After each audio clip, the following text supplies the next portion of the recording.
Pse njerëzit mbajnë njerëz rezervë? Ndonjëherë dikush të mban afër, por kur nuk të zgjedh plotësisht. Të shkruan. Të kërkon. Të jep pak vëmendje. Pak shpresë. Pak afërsi. Por kur qartësi reale. Dhe ti fillon të ndihesh sikur je mes dashurisë dhe distancës. Mes afërsisë dhe mungesës. Mes ndoshta dhe asnjëherë. Dhe ndoshta kjo është një nga gjërat më të lodhshme në marrëdhëniet moderne. Sepse disa njerëz nuk të mbajnë afër sepse të zgjedhin. Të mbajnë sepse kanë frikë të mbeten vetëm. Ka diçka shumë të errët tek mënyra si funksionojnë marrëdhëniet sot. Shumë njerëz nuk kërkojnë më vetëm dashuri. Kërkojnë siguri emocionale, rezervë. Dikë që është aty. Dikë që përgjigjet. Dikë që ende mendon për ta. Dikë që mund ta rikthejnë sa herë ndihen bosh. Dhe kjo krijon lidhje shumë të paqarta emocionalisht. Psikologjia moderne e lidh këtë me fear of abandonment. Frika nga braktisja. Shumë njerëz kanë aq shumë frikë nga vetmia sa mbajnë njerëz në pritje emocionale. Jo sepse duan lidhje reale, por sepse duan të ndihen emocionalisht të sigurt. Ka njerëz që nuk dinë të jenë vetëm me mendjen e tyre. Prandaj mbajnë mesazhe të hapura, kontakte të vjetra, situationships, exea, njerëz që i dinë se ende ndjejnë diçka për ta. Sepse kjo u jep ndjesinë që nuk janë vetëm. Por problemi është se ndërkohë dikush tjetër po lidhet realisht emocionalisht. Dikush tjetër po pret. Po shpreson. Po mendon, ndoshta një ditë do bëhet serioze. Dhe gradualisht kjo krijon lodhje emocionale. Ka diçka shumë moderne tek kjo. Rrjetet sociale kanë krijuar një kulturë opsionesh të pafundme. Gjithmonë dikush online. Gjithmonë një mesazh tjetër. Gjithmonë një mundësi tjetër. Dhe kjo ka krijuar njerëz që kanë frikë të zgjedhin plotësisht. Sepse zgjedhja do të thotë të heqësh dorë nga opsionet e tjera. Prandaj disa njerëz mbajnë njerëz rezervë. Vetëm në rast se ndihen vetëm. Vetëm në rast se lidhja tjetër dështon. Vetëm në rast se kanë nevojë përsëri për validim emocional. Dhe kjo është shumë e rëndë emocionalisht për personin tjetër. Sepse askush nuk meriton të ndihet si plan rezervë. Marcus Aurelius shkruante, njeriu që nuk është i qartë me veten krijon konfuzion tek të tjerët. Dhe ndoshta kjo ndodh shumë sot.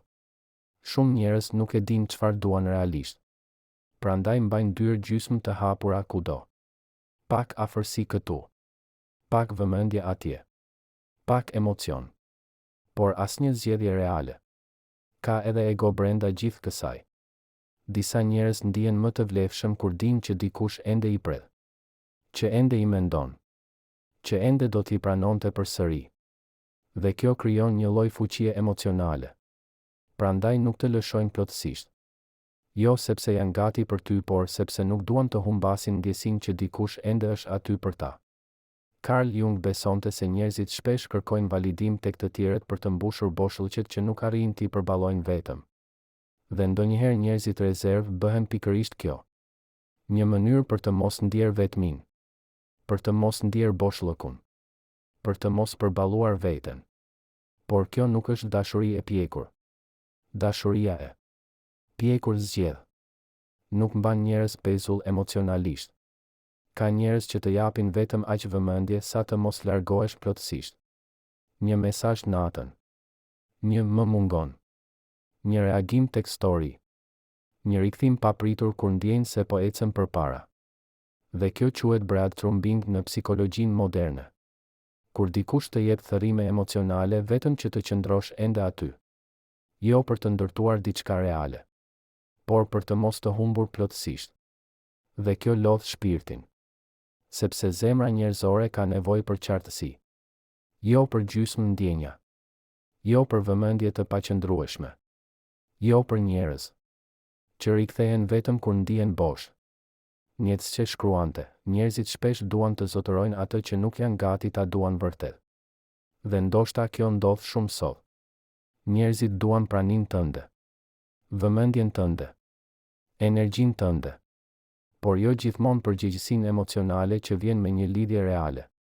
Prandaj mbajnë njerëz rezervë. Sepse opsionet u japin ndjesi kontrolli. por në realitet vetëm krijojnë më shumë zbrazëti. Ka edhe njerëz që nuk janë manipulues me qëllim. Janë thjesht emocionalisht të humbur. Nuk din çfarë duan. Një pjesë e tyre do afërsi. Pjesa tjetër ka frikë nga komitment. Prandaj mbajnë njerëz afër por jo shumë afër. Mjaftueshëm afër për të mos ndier vetmin, por jo aq afër sa të ndihen vulnerabël. Dhe kjo është shumë e zakonshme sot, sepse shumë njerëz modern kanë frikë nga lidhjet reale.